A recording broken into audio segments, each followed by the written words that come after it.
There are approximately 260 species of monkeys, divided into two main categories. 1. Old World monkeys Cercopithecidae 138 species, found in Africa and Asia. 2. New World monkeys Clatricidae 122 species, found in Central and South America.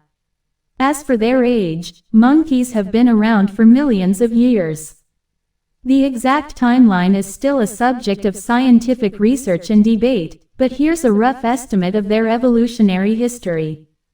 The primate order, which includes monkeys, apes, and lemurs, emerged around 65 to 55 million years ago during the Paleocene epoch. The first monkey-like species appeared around 40 to 35 million years ago during the Eocene epoch. Modern monkey families emerged around 20 to 15 million years ago during the Miocene epoch.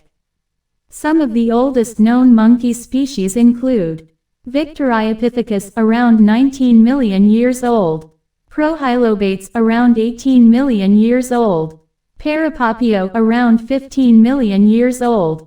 Keep in mind that these dates are approximate and subject to revision as new discoveries are made.